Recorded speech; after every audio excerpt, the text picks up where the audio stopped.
sea por la pandemia de la COVID-19 y los meses en cuarentena y sin trabajo, que muchas personas pensaron en sus deseos, sus ambiciones y su calidad de vida. Algo cambió en Estados Unidos durante los últimos 18 meses.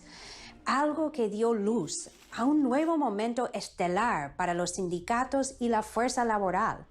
Para los trabajadores del sector de la salud y en otras industrias esenciales, conductores de camiones, obreros de construcción, educadores, trabajadores en fábricas y almacenes, se dieron cuenta de su importancia para el funcionamiento básico de la sociedad estadounidense.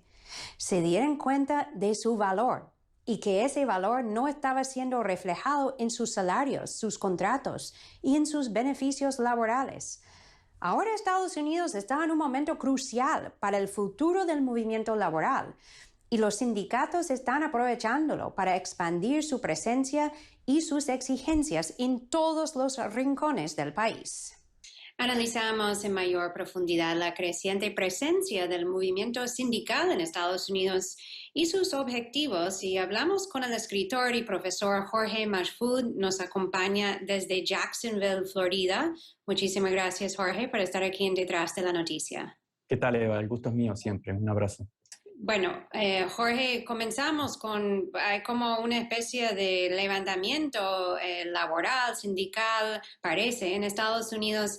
¿Hasta qué punto crees que la pandemia de la COVID y su impacto sobre la fuerza laboral tiene que ver justamente con estas huelgas y protestas de sindicalistas y otros trabajadores en Estados Unidos que se está viendo incluso a nivel nacional y en diversos sectores? O sea, no está contenido, ¿no?, en un solo sector. Hay un fuerte replanteamiento al dogma neoliberal en el cual, bueno, los privados lo arreglaban todo, y eso me parece que ha quedado destruido. Si estaba en cuestionamiento antes, ha quedado destruido. Entonces, el factor de replanteamiento, el factor de cuestionamiento de la narrativa y de los mitos sociales y nacionales es importantísimo, y por lo tanto todo eso dentro de ese cuestionamiento se comienza a cuestionar el real valor de los ultramillonarios, que según la narrativa histórica inoculada, que era la narrativa de los esclavistas, es, bueno, los esclavos son los peligrosos, y gracias a los amos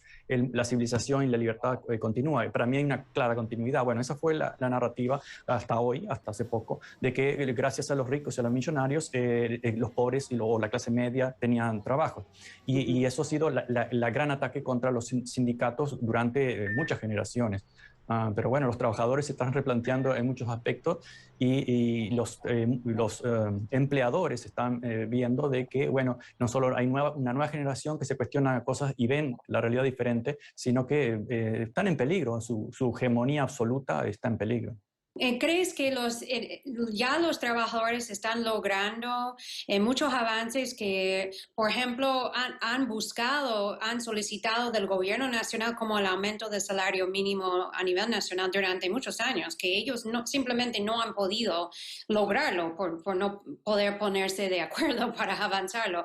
Los trabajadores ahora están avanzando muchas de esas medidas que simplemente los estados no pudieran. En este momento, por ejemplo, el último gran intento de la creación de un sindicato en Amazon, como ustedes saben, en Alabama, fue boicoteado por la misma empresa, bajo amenazas, emails, reuniones, etcétera, como todos saben.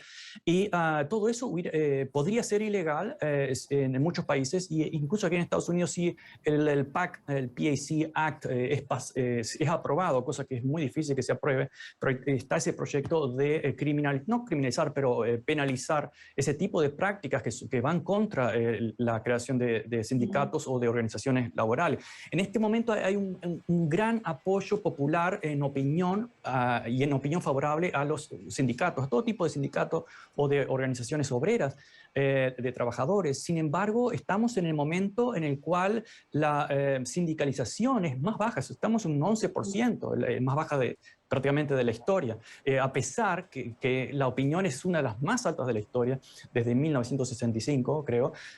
Entonces, esa contradicción en algún momento se tiene que resolver de alguna forma, pero claro, es necesario un Congreso en Washington que vote determinadas leyes y que proteja el derecho de sindicalización tan destruido en grandes compañías como Walmart, ahora Amazon.